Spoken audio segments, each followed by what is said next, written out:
You ever look at the top corner of your phone and see that little symbol flip from 5G to LTE, or maybe something else entirely? We see those letters every single day, but what do they actually mean? Well, let's get into it. It seems like a simple question, right? But the answer tells the entire incredible story of how we went from these clunky phones bolted into cars to the supercomputers that we all carry around in our pockets today. It's a story of constant, and I mean constant, reinvention. So that G, it just stands for generation. But hold on, don't think of it like a small software update on your phone. Oh no, each new G is a fundamental, massive leap forward in what our mobile networks can do, and it completely changes how we connect with the world. Right, so when we say new generation, we're talking about a whole new ballgame, a brand new set of rules, new standards, new tech. The best way to think about it isn't like getting a slightly faster car, it's like swapping out a horse and buggy for the car in the first place. It is a total paradigm shift. Okay, so let's rewind. Let's go all the way back to the beginning, to a dream that sounds so simple to us now, but was straight up science fiction back then, just making a phone call without being tethered to a wall. This was the start, the voice era. The very first generation, 1G, gave us those iconic brick-sized analog cell phones.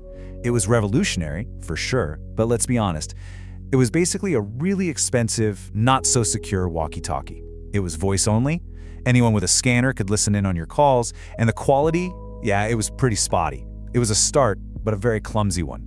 Now this is where things get really, really interesting. 2G comes along and it solves all of 1G's biggest headaches. The most important change was the jump from analog to digital. This was huge.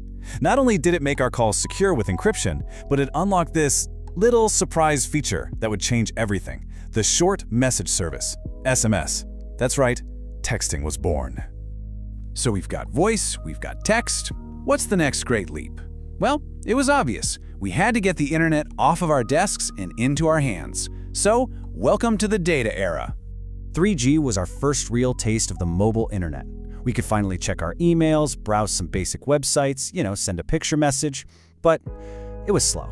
Using 3G felt a lot like using dial-up internet back in the day. It worked, but man, it could be frustrating.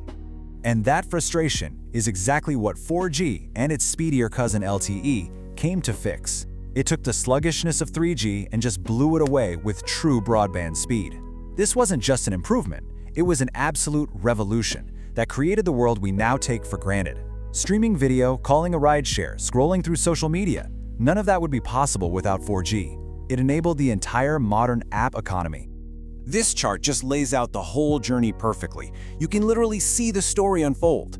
1G unlocked mobile voice. 2G gave us texting. 3G was that first dial-up-like taste of the internet.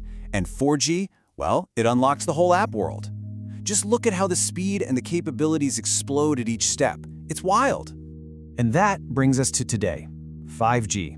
Now, we all hear it's faster, and believe me, it is blazing fast. But the real revolution of 5G, the thing that's going to define the next decade of technology, it isn't actually its speed. Seriously? Downloading a movie in a few seconds is a neat party trick, but it's not the main event.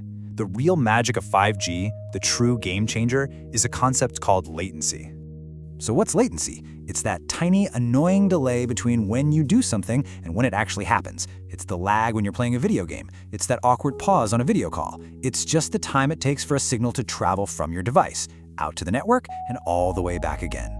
Now get this, 5G's goal is to crush that delay down to as little as 1 millisecond. That is virtually instantaneous. To put that into perspective, it's faster than your own nervous system can send a signal from your brain to your hand. We are talking about true, real-time communication with the world. So, why does that matter? Because when you get rid of lag, you unlock the future. You make science fiction real.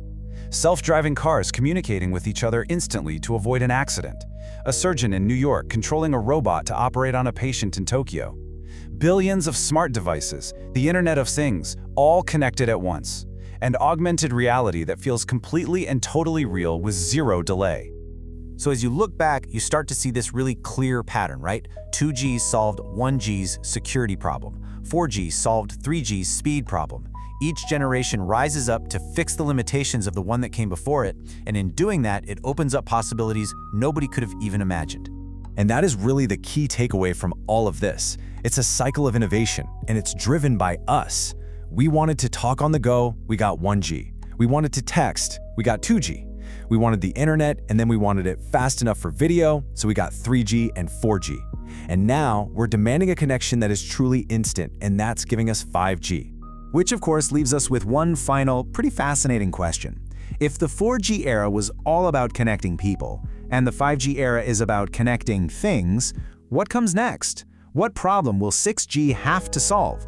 And what kind of new world will it unlock for all of us?